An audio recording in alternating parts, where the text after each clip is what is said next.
Después de haber escuchado también al presidente y candidato del Partido Popular en Aragón, Jorge Azcón, al quien le hemos preguntado por las cuestiones que están sobre la mesa, las cuestiones que son de actualidad, vamos a ir con la ampliación de estas cuestiones y así podemos empezar el análisis. Empezábamos preguntándole por la postura del Partido Popular en la negativa a la revalorización, en el no a la revalorización de las pensiones. Lo rechazó ayer el Congreso de los Diputados, lo rechazó con los votos del Partido Popular, de Vox y de Junts. PP y Junts dicen que quieren subir las pensiones, el Gobierno los señala por lo que han hecho, pero pide tranquilidad, y escuchábamos a Azcón que decía lo mismo, porque dice que finalmente esto se va a acabar aprobando. Josué Coello, buenos días. ¿Qué tal, Ángel? Buenos días. Y en realidad es una situación que ya conocemos, porque se repite. PP y Junts se quejan de que el Gobierno les quiere obligar a comulgar con políticas con los que ellos no están de acuerdo, y las meten dentro del decreto de las pensiones, y el Ejecutivo, bueno, con esta fórmula lo que intenta es dejarles en evidencia. Sí, porque a pesar de que Junts había advertido de que votaría no si no desligaban la subida de las pensiones del resto de materias en este decreto,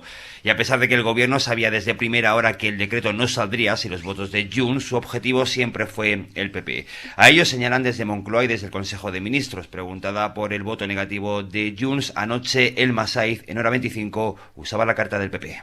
Quien tiene que dar explicaciones y explicar lo inexplicable, Aimar, es el Partido Popular. Y Junts también, que ustedes no le quieren atizar, pero vamos, que ha votado lo mismo. Bien, lo que pasa es que está claro que el principal partido de la oposición ha dejado de ser un partido de Estado, y los 138 diputados, creo que son del Partido Popular, han dejado de trabajar por España. Incluso en los pasillos del Congreso, recién terminada esta votación, cuestionados Félix Bolaños o Yolanda Díaz por cómo van a revertir este contratiempo, su objetivo no era otro que el PP. Hoy es el día de recordar a aquellos que han tumbado que se incrementen las pensiones. 13 millones de pensionistas hoy han sido dañados, perjudicados por los grupos de la derecha. Pero están golpeando a la gente trabajadora y a los pensionistas en nuestro país. E insisto, no aplaudieron porque les da vergüenza. Y aunque fuentes del Gobierno confirman que, tal y como pasó hace un año, buscarán una solución rápida para que las pensiones no pierdan poder adquisitivo, por ahora no hay pistas ni sobre el cómo ni sobre el cuándo, y menos en plena campaña electoral, que le sirve al Ejecutivo como arma arrojadiza contra el PP. Lo han vuelto a hacer. Otra vez el Partido Popular toma como rehenes a los jubilados y jubiladas de nuestro país, votando en contra de sus intereses de más de 10 millones de pensionistas. Como vimos ayer en este duelo digital que mantuvieron Sánchez y Feijóo en redes sociales a cuenta de las pensiones, porque, Ángels, el objetivo del Gobierno no es otro que retratar al PP, mientras que por ahora aísla de las críticas a Junts. Josu, gracias. A vosotros. Hemos contado estos días que en Génova eran conscientes de la estrategia del Gobierno, del intento de retratarles como los responsables de tumbar la revalorización de las pensiones, que lo sabían, pero que no creían que fuera a ser determinante, porque sus votantes y la ciudadanía ya conoce esa forma de proceder del Gobierno, así que restaban preocupación. David Junquera, buenos días. Hola, buenos días. Pero sea porque no estaban tan seguros de esto, porque creen que había que reafirmar el mensaje, el caso es que el PP se ha tomado sus molestias en hacer pedagogía en redes sociales para dejar claro que el Gobierno miente. Pedagogía porque el PP está empeñado en que este año no le arrolle el ómnibus. Al igual que en 2025, los populares han votado en contra del decreto Matrioska, que llevaba, entre otras medidas, la revalorización de las pensiones. Si el año pasado terminaron echándose atrás ante la presión interna y las críticas del colectivo pensionista, esta vez se están esforzando por explicar su no, y para hacerlo han elegido TikTok. Perdona, tú eres del PP, ¿no? Sí. ¿De esos que están en contra de las pensiones? ¿Te refieres al decreto ómnibus? No, me refiero a que habéis votado en contra de la revalorización de las pensiones. Sí, a la trampa del Gobierno. ¿Cómo? A mí no me líes, ¿eh? ¿Tienes un minuto? Pasa y te cuento la realidad. El Gobierno ya está acusando al PP de votar contra los pensionistas y los populares están reaccionando en redes. Hola, me acerco por aquí porque Pedro Sánchez os está mintiendo. En realidad no es nada nuevo. Lo hace con frecuencia y sobre muchas cosas, pero esta es especialmente burda. Hoy os está contando que el Partido Popular estamos en contra de subir las pensiones. Es falso. Feijóo, al igual que Juan Bravo, también se ha grabado un vídeo para dar su versión del no. ¿Qué ha hecho el Gobierno? Pues mezclar esto con muchos otros asuntos en un decreto paraguas que, si se aprobase, le permitiría gobernar otro año más sin presupuestos generales del Estado. Paraguas necesitó el año pasado Feijóo para cubrirse cuando arreciaban las críticas internas por votar en contra de la revalorización, algo que no le va a pasar esta vez porque todo el partido está a una. Hemos escuchado ahora mismo a Azcón, pero también hemos sondeado anoche a varios varones y todos concluyen lo mismo, que ya está bien de utilizar de rehenes a los pensionistas y que este decreto era un cachondeo que encima favorecía a los ocupas. Eso dicen. Evidentemente este chantaje no lo hemos aceptado. A favor de las pensiones sí, pero a la ocupación no. Lo que tiene que hacer el Gobierno es traer a la Cámara un decreto limpio que se limita a revalorizar las pensiones y punto. Si realmente le preocupan los mayores, lo podríamos hacer mañana mismo. En Génova ya han hecho sus análisis demoscópicos y creen que este no les pasará factura demoscópica, al igual que el no a la regularización de inmigrantes. Si en 2024 votaron a favor de que se debatiera en el Congreso, ahora tienen claro su rechazo total a la medida.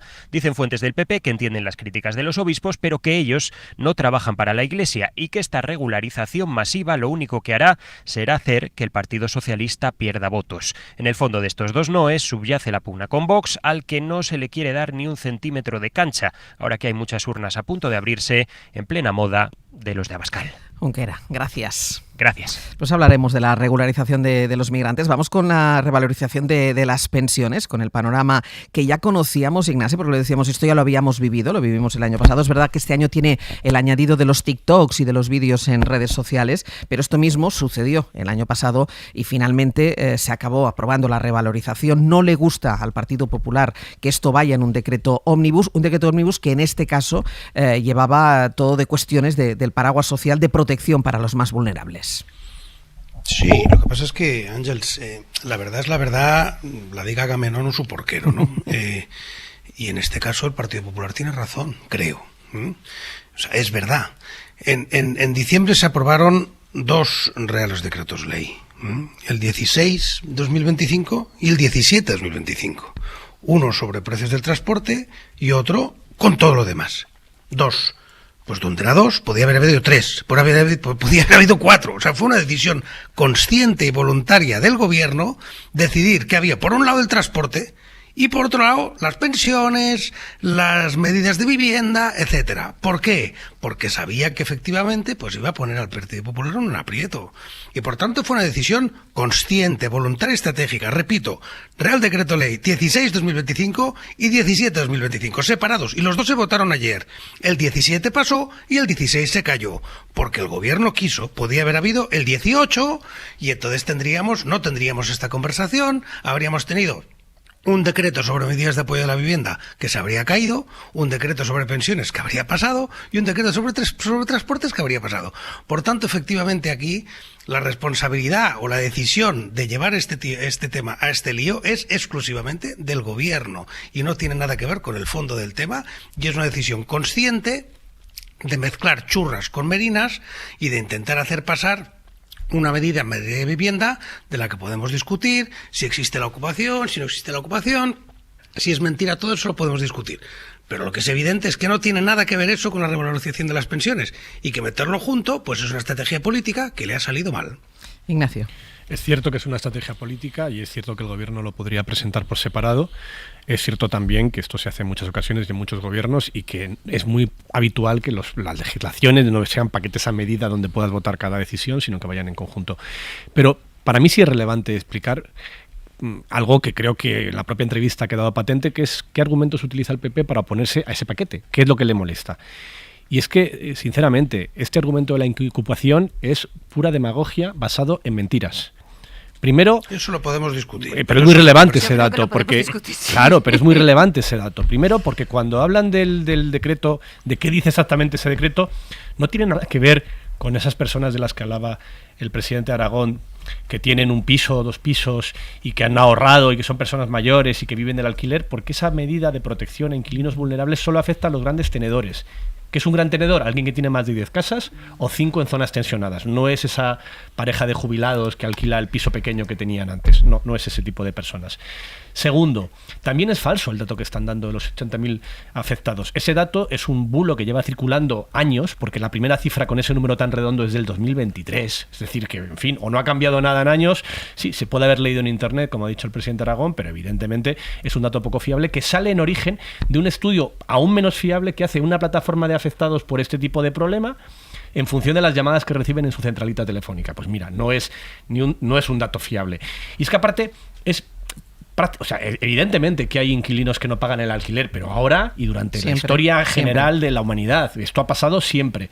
La novedad ahora es que este decreto protege exclusivamente si se cumplen dos condiciones: que la familia afectada por este desahucio sea vulnerable y hay que hacer un informe y va luego un juez, es decir, que no es que lo digas tú directamente, tienes que cumplir una serie de requisitos que están judicializados. Y segundo, que el propietario de esa casa donde está esa familia vulnerable sea un gran tenedor. ¿Dónde está eso, Ignacio? Tengo el decreto aquí delante, me gustaría que eso lo dijera. Tengo el decreto aquí delante, yo he venido preparado porque es un tema tan complejo. Me gustaría que me citaras tú, que eres súper preciso, porque yo no encuentro eso de que eso solo se aplica a los arrendadores de ese tipo. Pero sinceramente, las medidas de protección al alquiler están siempre así. No, están siempre así lo que tú quieras. Aquí tengo artículo 1, artículo 2, lo tengo delante, página 1010. Bueno, pues búscalo, tenemos tiempo, que te lo busque un colaborador, porque esa idea que tú transmites... No tengo un equipo trabajando en casa. No, pues entonces es que haces afirmaciones muy contundentes que a lo mejor no son correctas. A lo mejor estás mal informado, por una vez. Bueno, pues lo voy a comprobar, pero vamos, yo creo que es así. Sí, y si yo me equivoco, rectificaré. Bien. Pero tengo el BOE aquí delante, ¿sabes? Y entonces llevo un rato buscando efectivamente esa idea de si esto solo es para los grandes tenedores. Y no lo veo en ningún sitio. Y a lo mejor no lo sé ver. Elisa. Bueno, yo quería retroceder un poco, decir que efectivamente el problema básico es que no hay presupuestos, es que la revalorización de las pensiones tendría que ir en la ley de presupuestos todos los años. Entonces, vamos a recordar esto, porque en una cosa que tenía razón el señor Azcón es que no es normal estar 3 años y no poder aprobar unos presupuestos. Y yo creo que todo lo demás se explica por esto, porque claro, hablamos de una serie de cuestiones que irían razonablemente en una ley de presupuestos todos los años. A partir de ahí nos vamos a los decretos leyes, reales decretos leyes, y toda la razón. Obviamente el Real Decreto Ley no puede ser un Real Decreto Ómnibus, que creo que es una trampa y además es algo antidemocrático, porque metes todo en un cajón, ¿vale?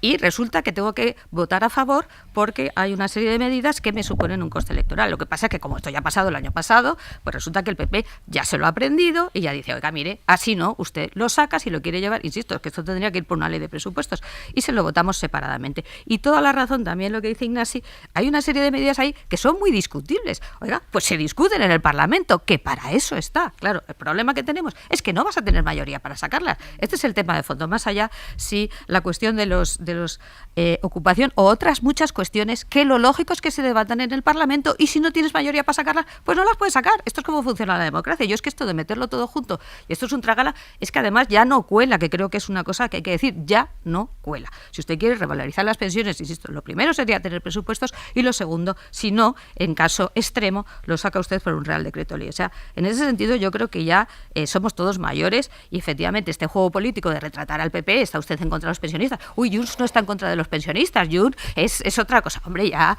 yo creo que somos todos mayores. Pero sí que hay una cosa que quería Elisa, decir. pues déjatela para después de la publicidad, vale. Por favor. Que a la vuelta. Mucho, No, te has enrollado mucho, ¿qué va? Lo que pasa es que se me echa la publicidad encima. Vale.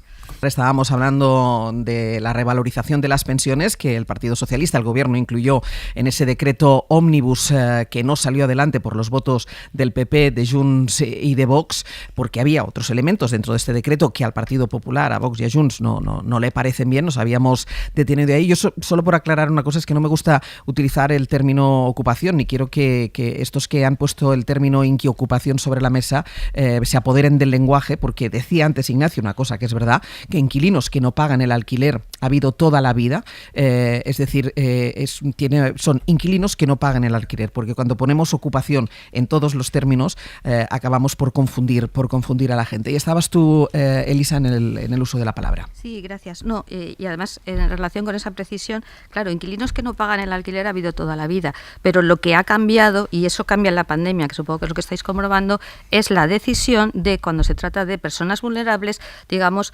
que haya un procedimiento judicial y que esas personas puedan seguir en la vivienda. Quiere decir que se restringe, vamos a decirlo así, el derecho a echar a los inquilinos, porque se toma esa decisión durante la pandemia, que es muy lógico, pero resulta que esa es una norma que se ha ido prorrogando a lo largo del tiempo. Por eso era importante esa precisión, porque ese es un debate que se puede tener, pero que yo sí quería decir que algo que me parece relevante, que más allá del número, lo que sí ocurre, y esto ya te digo, además de la evidencia anecdótica de mi propia comunidad de propietarios, es que eso da miedo cuando alquilas a personas que puedan ser vulnerables. Básicamente, familias con niños. Ojo con esto, porque vulnerables es familia con niños pequeños. ¿Qué quiere decir? Hombre, que tú no sabes si a ti te van a dejar de pagar el alquiler, pero como sabes que en caso de dejar de pagar el alquiler, este tipo de familias van a estar muy protegidas y te va a ser muy difícil echarles y liberar la vivienda, esto detrae de que puedas alquilar a estas familias. Entonces, es la típica política que piensas que es bien intencionada, pero que puede tener estas consecuencias. Insisto, yo tengo evidencia anecdótica de que es exactamente lo que pasa, porque que te lo piensas antes de alquilar. Entonces, así creo que merece la pena tener un debate serio en el Parlamento sobre este tipo de medidas, porque tienen también estas, digamos, consecuencias negativas. Más allá de que creo que efectivamente, como dice Ignasi, es una medida que no se reduce a los grandes tenedores y que supone, y eso sí que es un cambio, es decir, antes no era cierto, tú tienes un inquilino que te paga, evidentemente es un riesgo, te vas al juzgado y más o menos rápido, digamos, ese inquilino lo tienes fuera. Esto no ocurre así ahora y es importante que se sepa y que se debata, que insisto, yo puedo tener una opinión o puedo tener otra, pero lo que no me parece bien es, te lo meto en un Real Decreto de Ley, que es lo que decía, te lo meto todo junto y ale, te lo tienes que comer con patatas, te guste o no te guste. Esto no es un funcionamiento democrático. Ignacio, eso era lo que quería decir. Sí, desde luego, y insisto, en el tema de los grandes tenedores está en la Ley de Vivienda. Tiene razón Guardans en que no está en el decreto, te doy la razón y corrijo. Pero creo que este tema, también otro factor, los jueces a la hora de evaluar la situación de vulnerabilidad también tienen en cuenta la situación económica del propietario. Es decir, que esto no funciona igual para un remantenedor que para una persona que tiene un piso en alquiler.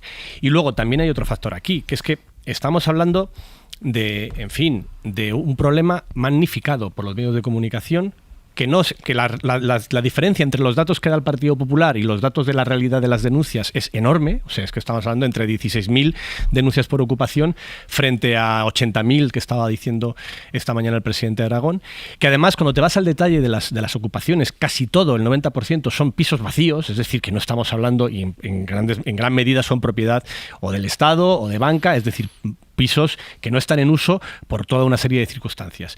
Y al haber generado una evidente preocupación social, porque es verdad que eso existe, hasta el punto de que se anuncian seguros antiocupación y que se ha convertido en modelo de negocio empresas que le dicen al arrendador, tú cobras seguro independientemente de que te venga un ocupa, pues esto demuestra que hay una demagogia enorme con el tema de la ocupación que no se relaciona con los datos.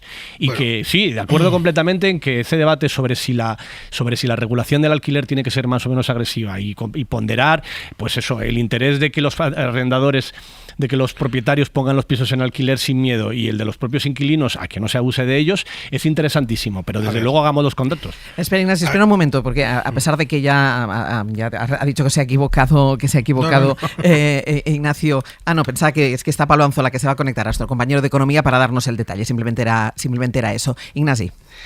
Sí, vamos a ver, aquí hay dos debates. Y creo que en uno ya estamos todos de acuerdo, que es que el tema de cómo se corrige o cómo se protege a las personas vulnerables sin reducir su derecho a acceso a la vivienda porque se genera un miedo e inseguridad por el propietario es un debate que hay que tener. Y que hay que tener por sí mismo y que no se puede hacer colgar de un debate sobre revalorización de las pensiones. Creo que eso estamos todos de acuerdo y por tanto es injusto, en un sentido de la palabra que no se usa muchas veces, es incorrecto y es injusto mezclarlo. Y es absurdo meterlo en el mismo decreto ley. Y no es verdad eso de que se ha hecho otras veces, porque otras veces, yo soy de diputado como sabéis, lo que había es una ley de acompañamiento de presupuestos, una ley en la que efectivamente se metía absolutamente todo por segmentos y entonces se podía votar separadamente. Pero esto no es lo que ha hecho el gobierno. Insisto, el gobierno, muy consciente de que no quería que le tocaran el tema de los transportes, sí hizo un decreto ley propio para transportes. Y no lo hizo para vivienda, ¿por qué? Porque sabía que lo iba a perder. Por tanto, sobre el debate sobre por qué se perdió ayer la revalorización de pensiones, la responsabilidad es del gobierno, por cargar ese barco con una carga que no le correspondía. Y luego, a partir de ahí, sobre el fondo del asunto, bueno, pues lo podemos discutir. A mí este argumento de que son pocos no me convence, porque si ese argumento lo vamos a meter en política, vamos a meterlo en todo, también en la libertad sexual, lo vamos a meter en muchas cosas. O sea, si la importancia de las medidas políticas la vamos a estar fijando por el número de personas afectadas, entonces que eso se introduzca en el debate de verdad y que se aplique a todo. Pero yo creo, Ignasi, que no es tanto que son pocos, que también, pero yo no creo que no es tanto, sino con cómo los sobredimensiona la derecha. Bueno, pero yo estoy de acuerdo que los sobredimensiona la derecha, y también es verdad que no es lo mismo Barcelona, donde efectivamente o en Cataluña, donde esto es un tema más importante que en otras partes del país. Y eso es un dato real. Ahora, es verdad también que no tenemos todos los datos. ¿Por qué? Porque el gobierno no los quiere dar. Si el gobierno quiere transparencia en eso, nadie como el gobierno tiene la capacidad de darle transparencia, pero no se la quiere dar. Y entonces sí, se acabaría todo el bulo, se acabaría la sensación de que aquí cada uno saca pues Azcón da sus cifras y el otro da las suyas. Pues que del gobierno las suyas. Lo que no puede hacer el gobierno es decir que este problema no existe. Que son 6, que son 800, que son miles, no lo sé, que nos lo cuenten y que tenga toda la información y pongamos toda la información sobre la mesa y tengamos un debate de verdad y separemos a los grandes tenedores de los pequeños tenedores y las viviendas vacías de las que no son vacías y los pisos en los que efectivamente es un inquilino con una situación vulnerable de alguien que se aprovechó de su situación vulnerable, que puede ser uno o puede no ser ninguno. Todo eso hay que ponerlo sobre la mesa y lo que no es justo ni es correcto es mezclar eso con la revalorización de pensiones para ver si así cuela, porque es un pacto que tienes y negándose a darle transparencia a este debate. Yo entiendo que efectivamente se exagera y que esa sensación de que España entera está en riesgo de ocupación es mentira, estoy totalmente de acuerdo, ¿eh? Pero la idea de que esto es un problema falso también es mentira. Ignacio y después Ojo, Elisa. los datos sobre las denuncias son oficiales, no salen de ningún estudio. Los 80.000 se llega con el argumento que explican estas plataformas de afectados por la incubación de que hay mucha gente que no denuncia. Es decir, que hay un dato oficial. Hay un dato oficial que es el de las denuncias. Y hay datos... Ignacio, es verdad que hay mucha gente que no denuncia, eso también estaremos de acuerdo. Si no te pagan el alquiler, lo lógico es que vayas a un juzgado. No, lo lógico en España en el juzgado nunca contratar a Desocupa. Pon un pleito, pleitos tengas y los ganes, perdóname. La idea, pleitos tengas y los ganes lo sabemos todos los que somos juristas. Así que esta idea de que lo lógico planteando que el gobierno tiene datos que no da, ¿cómo los va a tener si son datos de gente que no denuncia? ¿Cómo? Hombre, ¿tú crees que la denuncia es la única manera que tiene el gobierno de saber cómo está el mercado del alquiler? ¿De verdad sí estamos gobernando España? Hay un montón de datos, pero entiende que el dato oficial que tú planteas es, en fin, vamos a calcular... Algo más que la denuncia para saber cómo está el mercado del alquiler. Espera, que habla Ignacio, habla Ignacio. Algo más que Ignacio. Sí. Pero ¿cómo lo calculas? Y luego, aparte, esos datos oficiales ya dan bastantes pistas. Hablan de cuántos porcentajes de pisos están vacíos y no lo están. Hablan, en fin, hay una serie de datos que ya existen. Lo que pasa es que son datos que demuestran. Y luego tienes otro dato más. Estas oficinas que montó la derecha en todas las autonomías donde gobierna para atender a los afectados por la ocupación y que reciben llamadas contadas a la semana. Esto es un dato también, ¿no? Los que abrieron las oficinas telefónicas de atención contra la ocupación de Castilla y León. No, porque se mezcla la ocupación con el tema de inquilinos que dejan de pagar. Bueno, pero ese teléfono vale para todos. O sea, claro que se mezcla, pero al final ese teléfono vale para todos y tampoco están llegando tantas denuncias allí. Elisa. Sí, hay una cosa que me parece muy importante y creo que estamos todos de acuerdo, que es un debate que merece la pena tener y que hay que separar el tema de los inquilinos que dejan de pagar, que es el que estábamos hablando en un principio, del tema de la ocupación. Son dos temas diferentes. Totalmente de acuerdo, además, en que no lo puedes medir solo por los datos de denuncias, como hay un montón de fenómenos que no se pueden medir solo por los datos de denuncia ante los juzgados. Creo que eso también es importante. Otra cosa que habría que mirar, y estoy de acuerdo, que quien tiene la posibilidad de dar más datos es el gobierno, porque entiendo que tiene acceso a muchos registros, no solo a los de los juzgados, ¿vale? No solo a los de las oficinas que hayan podido montar, sino en general a cómo está el mercado de alquiler. Totalmente de acuerdo que este es un problema que se utiliza por la oposición, obviamente, porque claro, es un problema que la gente sí percibe como real. Ojo con eso, porque estoy totalmente de acuerdo con Ignacio en una cosa.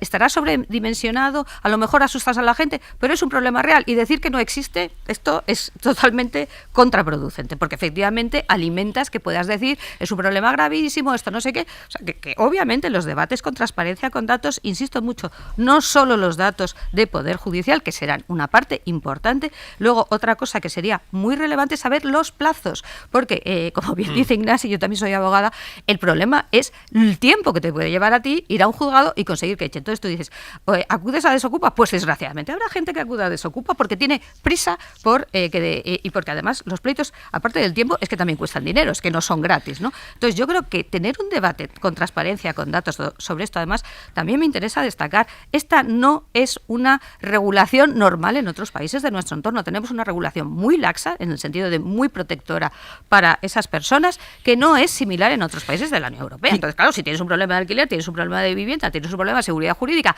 y no tienes un debate serio sobre esto, estás haciendo una tormenta perfecta. Por mucho que se sobredimensione o se utilice demagógicamente, que sin duda se hace también. 15 segundos, Ignacio. Creo que muy rápido, datos. La Oficina Antiocupación de Castilla y León en 2024 recibió 170 llamadas en un año. No llega ni uno al día, en un año. Llamadas de consulta, ni siquiera es denuncia y tal.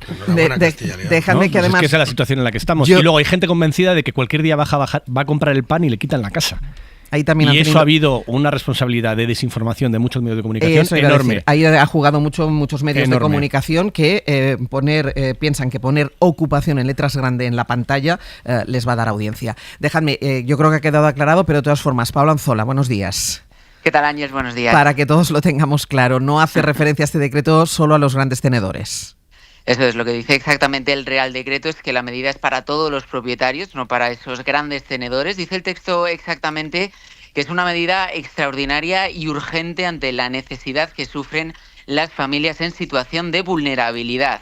Y por cierto, sobre la ocupación que también estabais ahora comentando, dar un dato, las denuncias por allanamiento afectaron al 0,06% del total de las viviendas en España. Ese es el impacto real de esa ocupación y eso además suponiendo que todas terminen en sentencia condenatoria.